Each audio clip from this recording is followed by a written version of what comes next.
Naturalmente, pagka any hostile, ang order ko sa polis, pag may magbunot ng ganan, barilin mo. Huwag mo hintayin na paglabas niyan, ano pala, apple. But you want my policemen to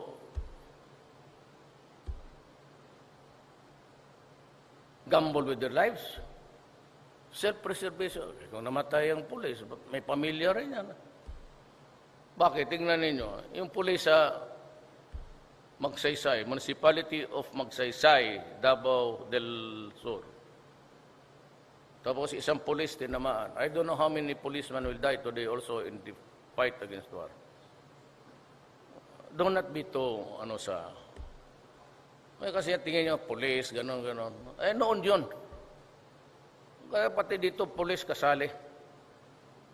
Kung judge, so, he was not handling drug cases. Ma'am, kamali ka.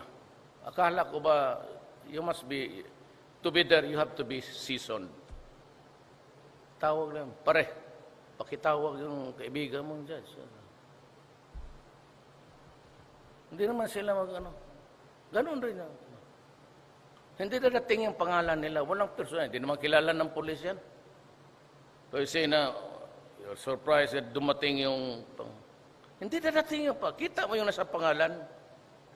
Yung mga pangalan, kita mo mga mayor. Kita mo nakaharap sa camera, parang talatala. Kita mo, pawis na, wala ka. Ngayon, bakit mo, intelligence lang yan, bakit mo basahin yan? Ha? Then, ikaw ang kingpin sa judiciary. Ako, presidente. Ako may trabaho, ikaw wala.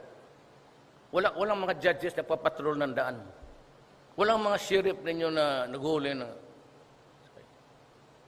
Yan ang mabigat na problema ko na inherit ko sa dumadaan, pati yung gobyerno naglagay sa iyo dyan sa Supreme Court.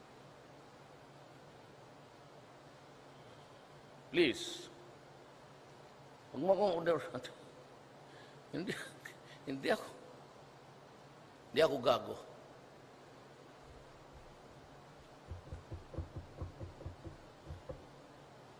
If this continues, pigilan mo ako. Sige. Pag nagwala na, or would you rather that I were declare martial law?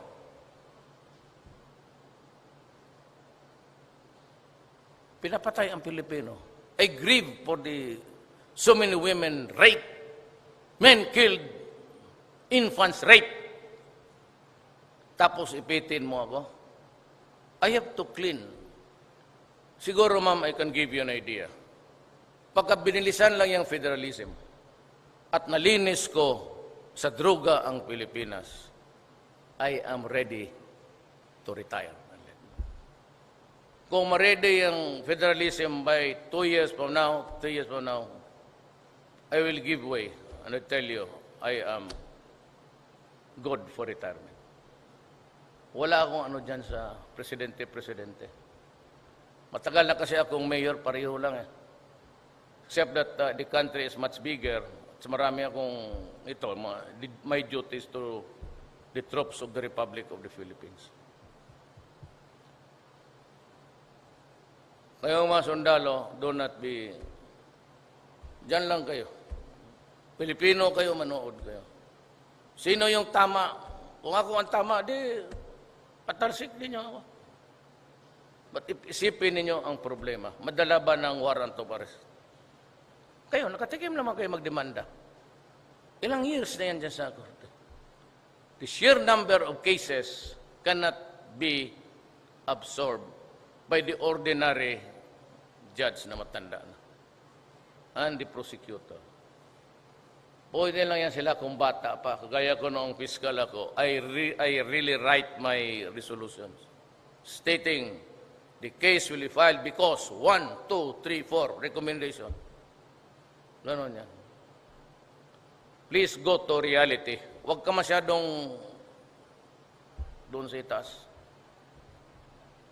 And besides, I said, if the policemen and the military guys doing cases against drugs and in the performance of their duties, I will protect them.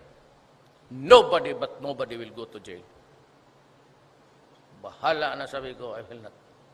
Magkakaroon tayo ng problema sa Republic of the Philippines. I have my oath. I will honor the Constitution. I will defend the Constitution and the flag to a T. But huwag kang maghanap ng tawag sa Bisaya, Bicol. Do not create a conflict there because hindi tayo magkasundo. And to the troops, maintain your loyalty to the flag and to the Constitution. I do not want you to nurture love or loyalty sa isang tao lang. I do not need it, actually. Kung magdating ang panahon, we go into a crossroads, you decide. You decide. Pero ako, hindi ako magsunod niyan.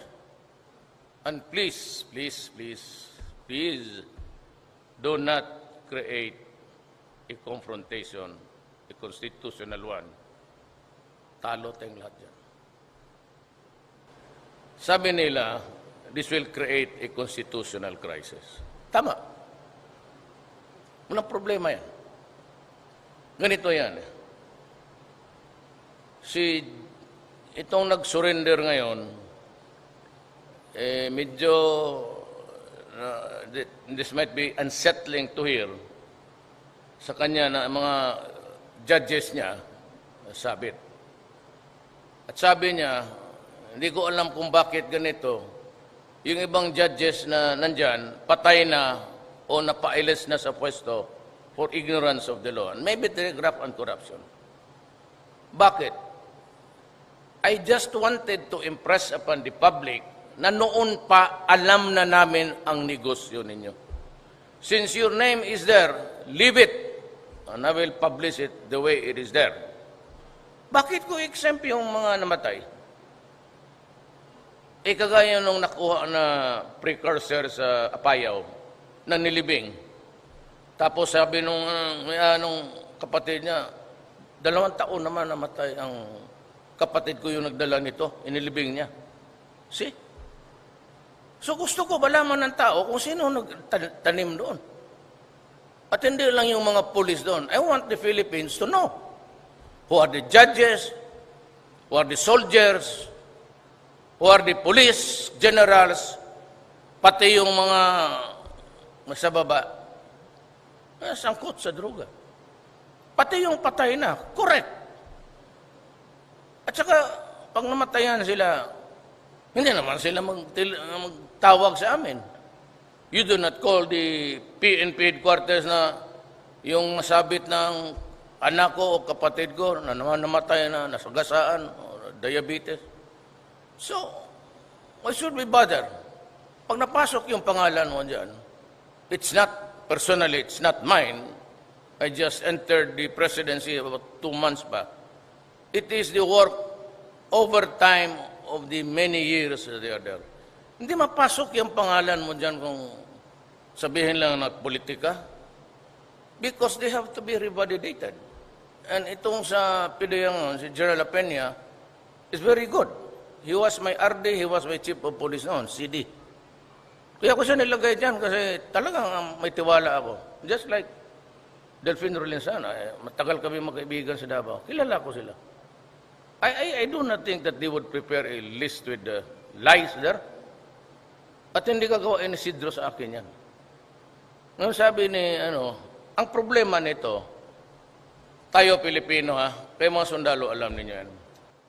You know, ma'am, I've been mayor of Davao City for 23 years. I've been in conflict with a lot of criminals. The mere fact that they are into shabu, sira ang utak niya. Sira. Kaya invariably, ang paranoia, you better ask the doctor there, paranoid yan sila. May naghanap sa kanya. Ganun talaga ang asawa niya, nangangaliwa. Kaya pinapatay nila yung mga crazy. You must realize that. Kaya sila sabi na bakit classic na pagdating ng pulis patay, ma'am, yung mga pulis, pag naglabas yan, hindi naman yung gagong mag-solo lakad yan. There are always 3 or 4 with them. So kung lumalaban ito, yung isa may confrontation, yung mga pulis nakaposisyon na yan.